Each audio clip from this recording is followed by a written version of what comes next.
January 17, 1943. The North Atlantic is a grey expanse of steel and mist. Ice clings to the decks of the cargo ships, each vessel listing slightly under the weight of supplies, meant to keep Europe's Allied armies alive. The wind howls across the cold waves, carrying with it the distant thrum of engines that do not belong to the convoy. On the bridge of the freighter SS Horizon, a rookie gunner hunches behind a worn anti-aircraft gun, fingers stiff and trembling. His eyes scan the grey horizon, where shadows of U-boats begin to slice through the swell. Every sailor is alert. Every creak of metal makes hearts pound. Suddenly a periscope breaks the surface, and the first torpedo alarms blare. Chaos erupts. Crewmen shout orders, scramble to battle stations, and the deck shakes as depth charges explode nearby. The young gunner has no choice. He improvises. With standard firing drills useless against the torpedo spread, he adjusts the gun's angle, calculates trajectory by instinct, and opens fire. Each round lights up the sea, tracing arcs of hope against the dark water. Around him the convoy rocks with fear, but the gunner does not hesitate. His shots will determine survival, not just his own but that of dozens of ships.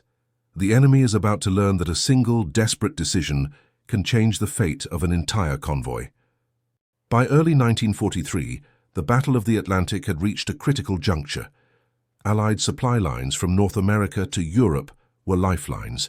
Every ship carried not just food, ammunition, and fuel, but the very hope of sustaining the fight against Axis forces. German U-boats prowled the cold waters, employing wolfpack tactics that had already sunk hundreds of Allied vessels in previous months. Convoys were organized into heavily guarded formations, escorted by destroyers, corvettes, and occasionally aircraft, yet the North Atlantic remained one of the most perilous stretches of ocean in the world. Convoy operations followed strict procedures. Ships traveled in columns, spaced to reduce the risk of torpedo strikes, while escort vessels patrolled the perimeters. Communication relied on a combination of signal flags, wireless transmissions, and the crew's keen observation. The U-boats, often submerged, relied on stealth and surprise, using intelligence reports and coordinated attacks to isolate targets. The mere sight of a periscope could trigger panic, and even seasoned sailors could be caught off guard by a sudden strike. The threat extended beyond torpedoes. Mines, sudden storms, and mechanical failures constantly endangered the convoys. Crews were trained rigorously, yet the unpredictability of war at sea meant that no amount of preparation could guarantee survival. Many of the sailors had been at sea for weeks, facing frostbite, relentless waves, and exhaustion that blurred the line between vigilance and fatigue.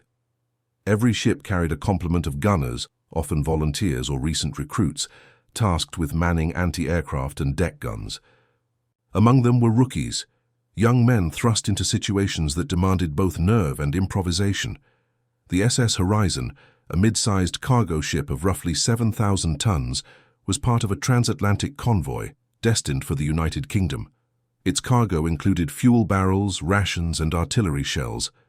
Escorting destroyers and corvettes surrounded the convoy, forming a protective perimeter. Yet even the most experienced officers knew that a well-coordinated U-boat attack could overwhelm defenses. The crew had drilled countless hours for scenarios that ranged from submarine attacks to aerial bombardments, but nothing could fully replicate the terror of a torpedo slicing silently beneath the surface. For the rookie gunner, this was his first crossing under such high threat conditions. He had trained for months on land, learning to operate anti-aircraft guns, maintain weapons, and follow emergency protocols. Yet nothing could have prepared him for the sensory overload of a real convoy under attack. The acrid smell of diesel smoke, the deafening alarms, and the constant rocking of a steel vessel atop merciless waves. Around him, seasoned sailors barked orders and rushed to positions, each movement practiced yet executed under the shadow of imminent danger. The strategic stakes were immense.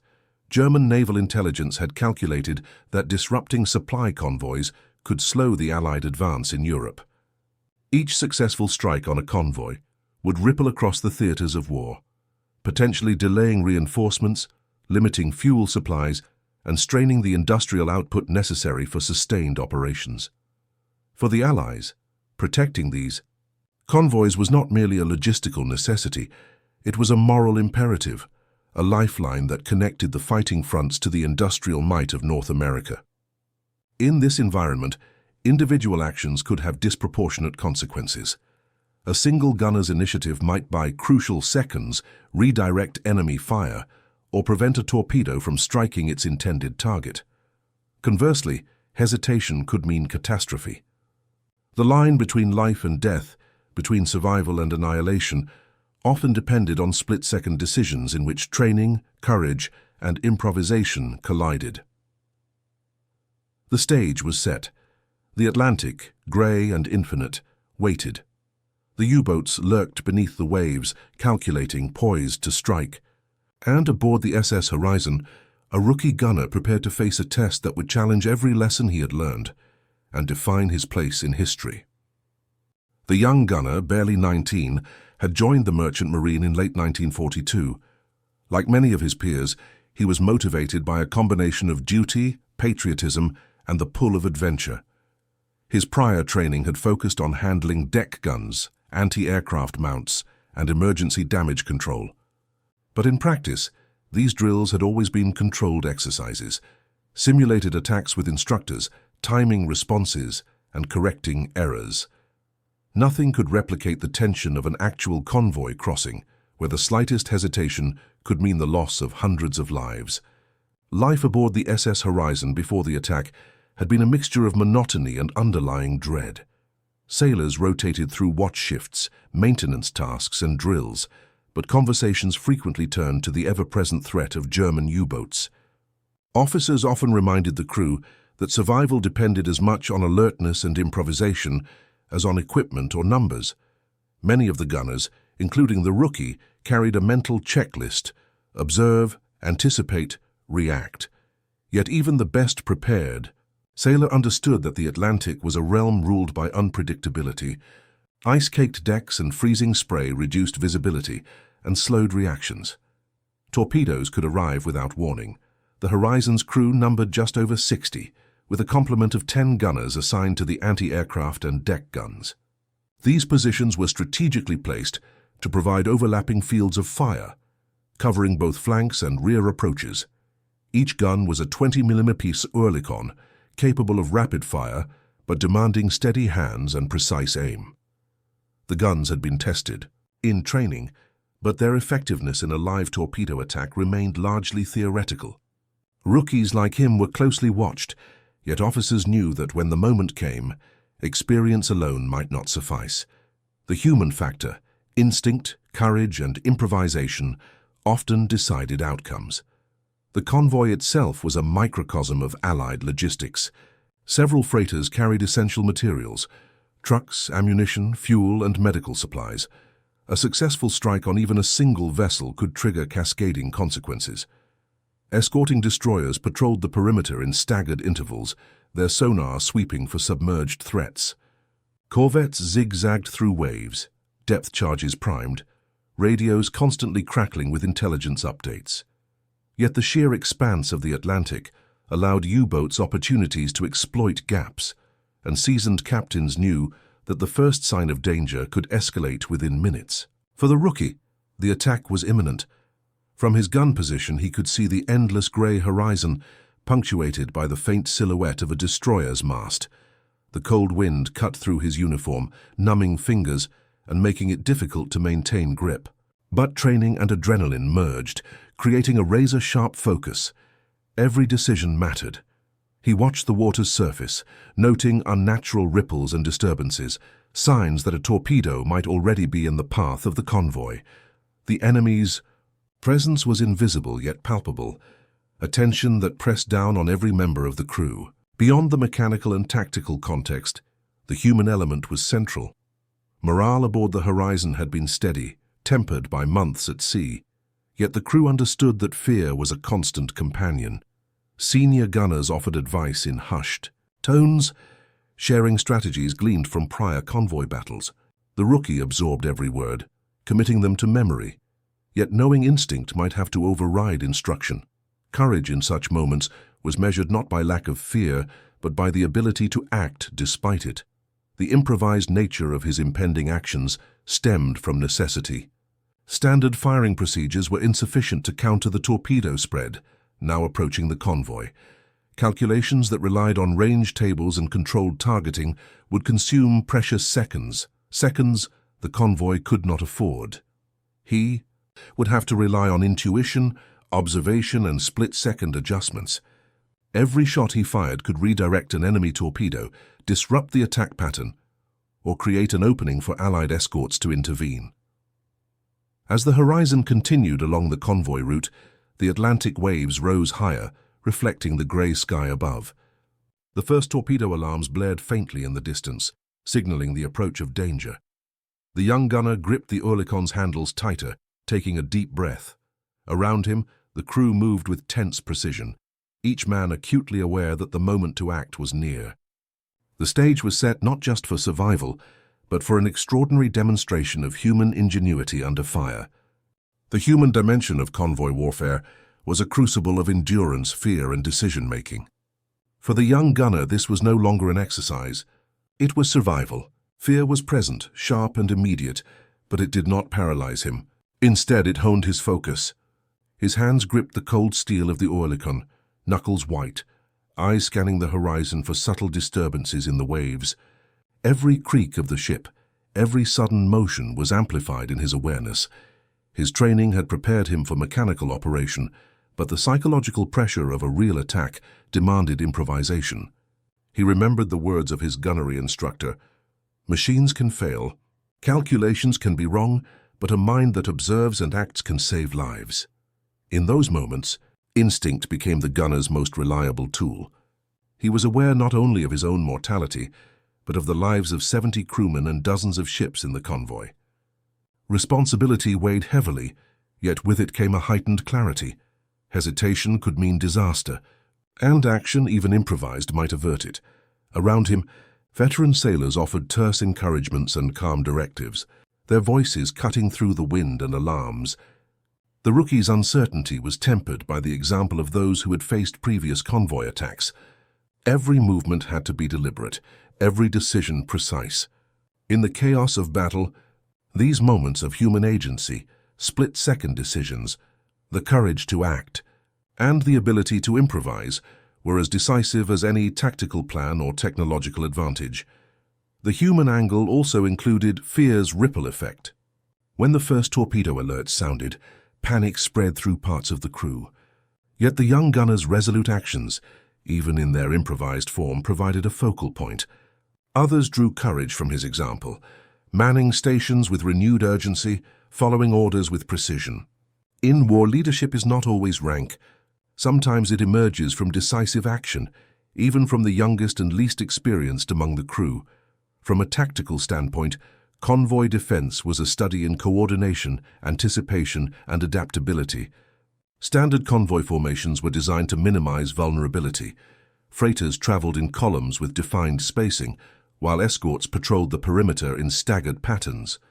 Destroyers and corvettes served as mobile shields, using sonar to detect submerged threats and depth charges to neutralize U-boats before they could strike.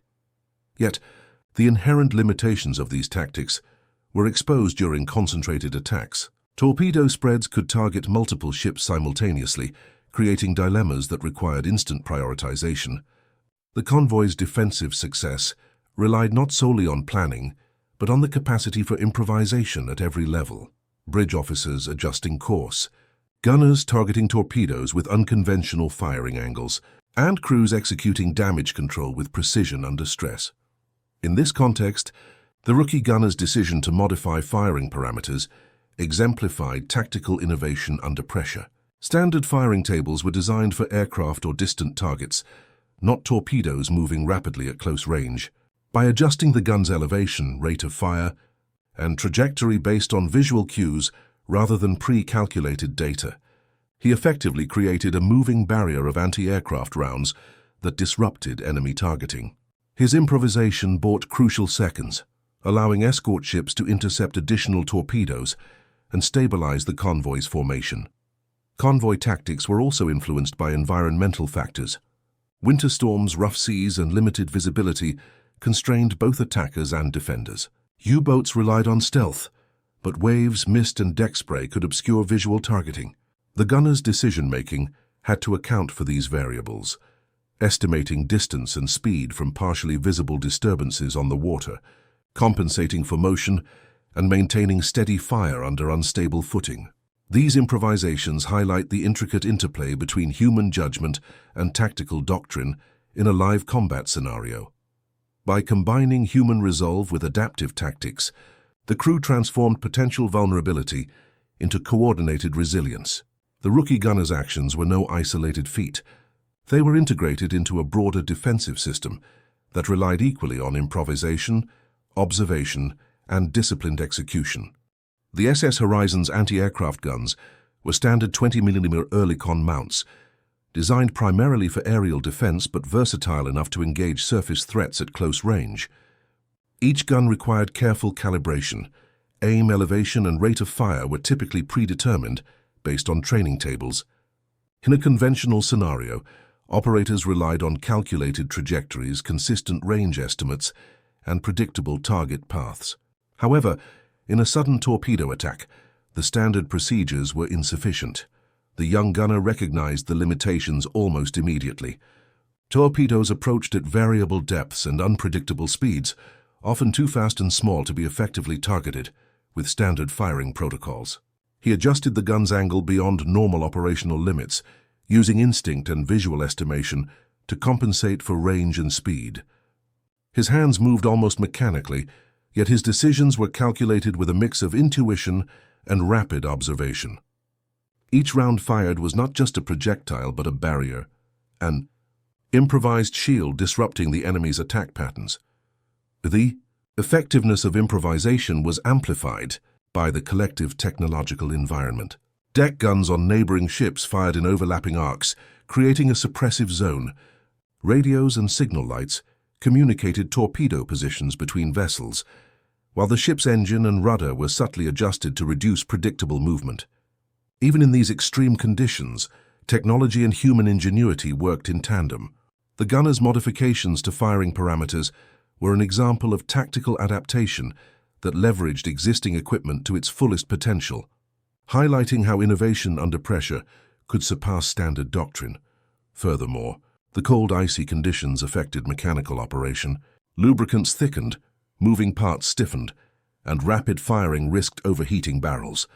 Maintaining control of the gun while improvising was as much a test of endurance as of skill. The gunner had to remain aware of mechanical limits, balancing sustained fire with the risk of weapon failure, all while maintaining accuracy under extreme physical and psychological stress. This interaction between man and machine defined the technological dimension of the engagement. From the German U-boat perspective, the Convoy represented a carefully calculated opportunity. Wolfpack tactics were designed to exploit gaps in defenses, isolate ships, and maximize torpedo effectiveness. Yet what the attackers encountered was unpredictability, concentrated, improvised gunfire that disrupted targeting calculations. Each torpedo intercepted or deflected by the rookie gunner introduced confusion and forced sudden course adjustments. U-boat commanders relied on stealth, observation, and coordinated timing. The unexpected pattern of defensive fire, erratic yet precise, compromised their ability to strike efficiently. In reports later reviewed by Kriegsmarine analysts, commanders noted that some attacks failed, not because of escort intervention alone, but due to unconventional and aggressive gunnery from previously untested positions. The actions of a single operator, firing outside the bounds of standard procedure, created ripple effects that caused miscalculations, delayed attacks, and ultimately reduced overall effectiveness. Psychological impact was significant. Submerged crews, observing flashes on the surface, would have been startled by the precision and intensity of improvised fire. Even experienced officers were forced to reconsider risk-reward calculations mid-attack. Torpedo spreads intended to overwhelm defenses were partially disrupted, forcing U-boats to withdraw or reposition in perilous conditions. The Axis perception of convoy vulnerability was altered in real time by a rookie's initiative, demonstrating how small human-driven deviations could have disproportionate consequences in warfare. In combination, the technological and enemy angles reveal a dynamic interplay. improvised human action interacting with standard equipment to create tactical disruption, confounding the enemy's plans.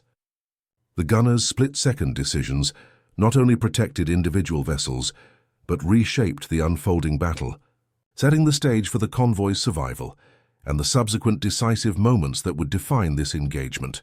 By 14:30 hours, the North Atlantic had become a maelstrom of sound and motion.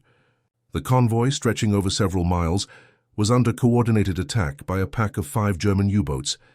The first torpedo alarms had already shattered the morning calm. Explosions sent towering geysers of seawater into the air, rocking ships and throwing deck crews off balance. Smoke curled from engine funnels and damaged hulls, while alarms blared in overlapping cadences that could have drowned out all rational thought. On the SS Horizon, the rookie gunner tightened his grip on the Oerlikon mount. Every fiber of his being was focused. The first torpedo had passed close enough to feel the displacement in the waves beneath the hull. Standard procedure would have called for defensive fire, aimed in pre-calculated arcs, but those angles would have been too slow. He improvised, adjusting elevation and firing rhythm based on real-time observation of the incoming torpedoes. Each round traced glowing arcs against the grey sea, striking just ahead of torpedo wakes and disrupting their paths. Around him, the crew's reactions were synchronized. Deck officers shouted ranges and course corrections, while nearby gunners shifted their fire to cover blind spots. The improvised barrage created a dynamic protective zone that was nearly impossible for the U-boats to penetrate. For the first time, the young gunner's split-second decisions had immediate, measurable effects. A torpedo that would have struck the convoy's center was deflected, exploding harmlessly against a wave crest. Another missed its mark entirely as the crew adjusted the convoy's heading in response to his fire. The chaos tested every aspect of human endurance. Water sprayed across decks, instruments rattled and communication lines crackled with overlapping commands. Yet within the turmoil, the young gunner maintained a rhythm. Each shot required observation, calculation and adjustment, often in less than a second. He fired in bursts, intentionally varying angles to create unpredictability. Every successful deflection bolstered morale. Each close call reinforced the necessity of his improvisation. The convoy's escorts reacted in tandem. Destroyers on the flanks launched depth charges at suspected submarine positions, while corvettes patrolled gaps and scanned sonar readings. The rogue firing patterns of the Horizon's gunner forced enemy U-boats to alter attack vectors mid-strike. Several torpedoes, originally aimed at lightly armored freighters, veered harmlessly away. The improvisation had not only saved the Horizon, but had begun to protect neighboring vessels as well, a cascading effect born from a single decisive operator. By 1500 hours, the first U-boat had been forced to retreat after sustaining near detection and disrupted firing solutions.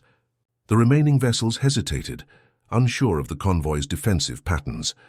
The young gunner's actions had created uncertainty, where German commanders had expected confidence. Each round fired became both a physical and psychological barrier. His improvisation had transformed a moment of potential annihilation into a fragile, hard-won survival window, setting the stage for the second decisive phase of the battle. As the clock approached 15:30 hours, the intensity of the attack escalated.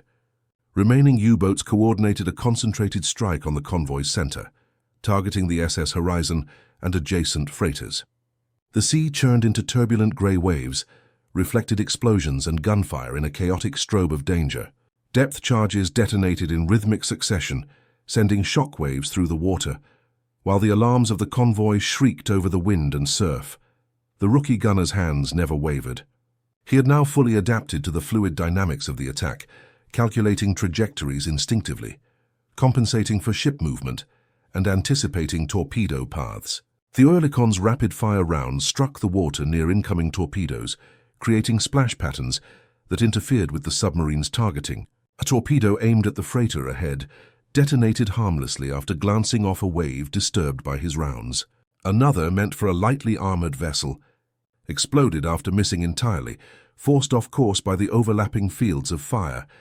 Every successful intervention amplified the psychological toll on the U-boat crews. Confusion and hesitation set in. Commanders attempted to regroup, repositioning submerged vessels while maintaining radio silence to avoid detection. Yet each adjustment brought further miscalculations, as the convoy, aided by the improvisational gunner, became a moving puzzle the attackers could not solve. The young gunner's initiative had not only saved the Horizon but indirectly protected neighboring ships, his fire acting as a mobile shield. The climax reached its apex when a torpedo, larger and faster than the previous waves, bore down on the convoy's center. Time slowed. The gunner recalculated in a heartbeat, factoring speed, wave patterns, and the movement of his own ship. He adjusted the gun to an extreme angle, firing in rapid bursts. The torpedo's course altered slightly, deflecting it enough to miss its target by meters. At the same moment, a nearby destroyer released a depth charge, detonating close to a pursuing U-boat, forcing it to surface briefly and retreat under heavy fire. Within minutes, the tide of the battle shifted. One U-boat was forced to break off entirely, another repositioned ineffectively, and the remaining vessels failed to penetrate the convoy's improvised defense. The young gunner lowered his hands for a brief moment, chest heaving, eyes scanning the horizon still streaked with smoke and spray. Around him, sailors shouted relief and quickly assessed damage. Though battered and exhausted, the convoy had survived what could have been catastrophic annihilation. Reports later confirmed the effect of his actions. The SS Horizon remained intact, as did the majority of the convoy. Losses were minimal compared to the potential toll. In the debriefing, senior officers credited the gunner's improvisation with buying critical time, disrupting enemy targeting, and saving multiple ships. What began as a moment of instinct and fear had evolved into a defining tactical intervention. The battle's resolution highlighted a stark truth. In war, the smallest actions, performed under pressure and with clarity of purpose, could have disproportionate consequences. The young gunner's split-second decisions had turned chaos into survival and improvisation into victory. The convoy, still trembling from the encounter, now faced the task of regrouping and continuing its journey. The immediate danger had passed, but the significance of the engagement would echo far beyond that icy stretch of the Atlantic. The morning after the attack, the SS Horizon and the surviving convoy vessels drifted through a grey, restless sea. The Atlantic, indifferent to human struggle, lapped against hulls scarred by near misses, debris, and the residue of exploding torpedoes. Crewmen moved cautiously across slick, ice-laden decks, inspecting gun mounts and damage, checking hull integrity, and accounting for casualties. Relief and exhaustion intermingled with lingering adrenaline. The immediacy of survival had passed, but the toll was visible in bruised shoulders, chapped faces, and the silent weight of shock. For the rookie gunner, the relief was tempered by awareness of the scale of what had just occurred. He had survived, yes, but so had dozens of other sailors, thanks in large measure to his improvisation. Officers formally commended his rapid thinking, yet he understood that recognition was secondary to the lives preserved and the convoy's continued mission. Around him, veterans nodded in quiet respect, acknowledging both the courage required and the instinct that had guided each shot.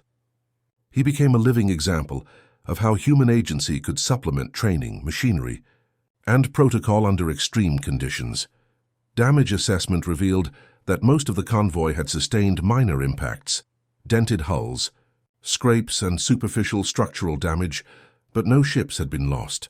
Some cargo had shifted, requiring immediate redistribution to maintain balance, and minor flooding in one freighter's lower hold was quickly contained by crewmen executing practiced damage control procedures.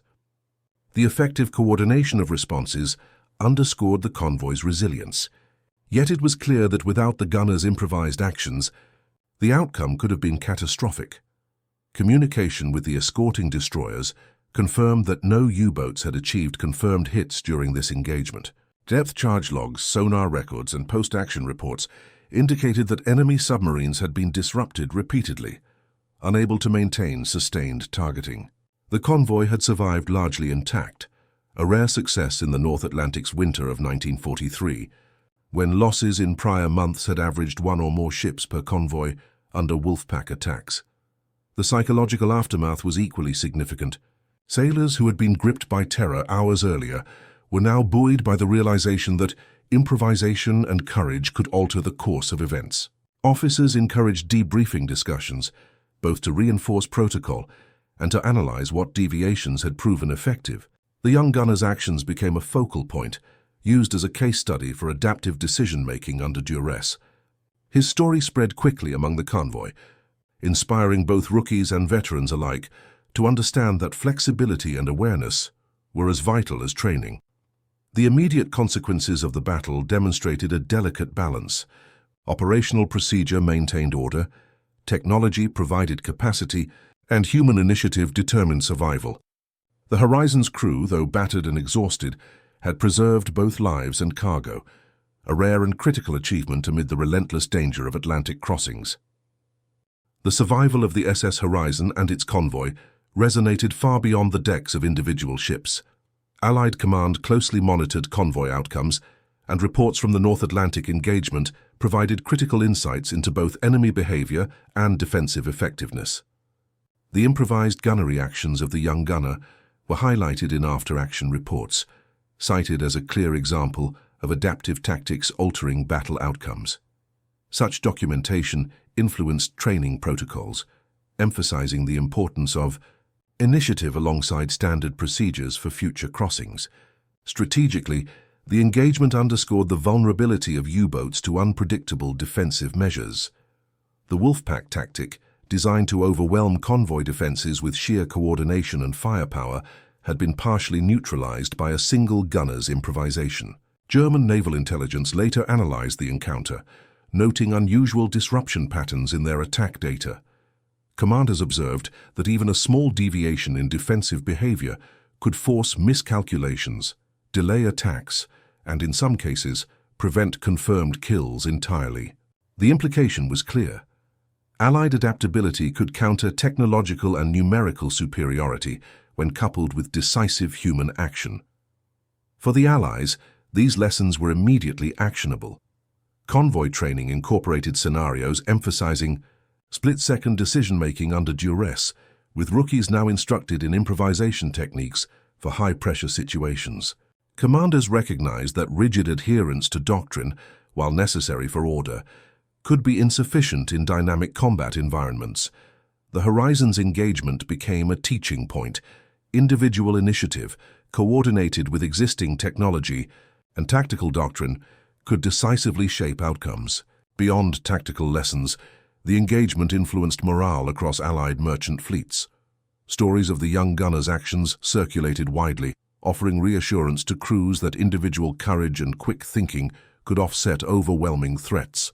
In an era when convoys routinely faced significant losses, the survival of nearly all ships in this engagement provided a rare morale boost and strengthened confidence in both leadership and crew capability.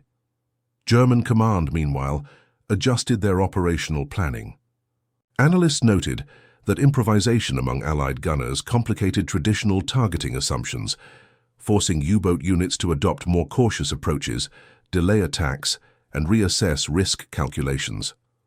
While no permanent strategic shift resulted, immediately, encounters like this cumulatively eroded confidence in the Wolfpack's invincibility, contributing to the eventual decline of U-boat effectiveness in the North Atlantic by late 1943. The broader implications were also operational. Saved cargo meant that supplies reached Allied armies on schedule, sustaining military operations in Europe. Fuel, ammunition, and rations that might have been lost were now delivered intact, directly, impacting campaigns on the Western Front and in North Africa. The ripple effect of a single improvised defensive action extended beyond immediate survival, influencing the logistical reliability that underpinned the entire Allied war effort. Through this lens, the battle was more than a localized survival story. It was a microcosm of how individual action, integrated with strategic coordination, technology, and morale, could produce outcomes with lasting operational and historical significance. The convoy's survival demonstrated that adaptability, courage, and skill could tip the balance even in the face of seemingly overwhelming enemy superiority. The survival of the SS Horizon and its convoy resonated far beyond the decks of individual ships. Allied command closely monitored convoy outcomes, and reports from the North Atlantic engagement provided critical insights into both enemy behavior and defensive effectiveness. The improvised gunnery actions of the young gunner were highlighted in after-action reports, cited as a clear example of adaptive tactics altering battle outcomes. Such documentation influenced training protocols, emphasizing the importance of initiative alongside standard procedures for future crossings. Strategically, the engagement underscored the vulnerability of U-boats to unpredictable defensive measures. The Wolfpack tactic, designed to overwhelm convoy defenses with sheer coordination and firepower, had been partially neutralized by a single gunner's improvisation. German naval intelligence later analyzed the encounter, noting unusual disruption patterns in their attack data. Commanders observed that even a small deviation in defensive behavior could force miscalculations, delay attacks, and in some cases, prevent confirmed kills entirely. The implication was clear. Allied adaptability could counter technological and numerical superiority when coupled with decisive human action. For the Allies, these lessons were immediately actionable. Convoy training incorporated scenarios emphasizing split-second decision-making under duress, with rookies now instructed in improvisation techniques for high-pressure situations. Commanders recognized that rigid adherence to doctrine, while necessary for order, could be insufficient in dynamic combat environments. The Horizon's engagement became a teaching point. Individual initiative, coordinated with existing technology and tactical doctrine, could decisively shape outcomes. Beyond tactical lessons, the engagement influenced morale across Allied merchant fleets. Stories of the young gunner's actions circulated widely, offering reassurance to crews that individual courage and quick thinking could offset overwhelming threats. In an era when convoys routinely faced significant losses, the survival of nearly all ships in this engagement provided a rare morale boost and strengthened confidence in both leadership and crew capability. German command, meanwhile, adjusted their operational planning. Analysts noted that improvisation among Allied gunners complicated traditional targeting assumptions, forcing U-boat units to adopt more cautious approaches, delay attacks, and reassess risk calculations.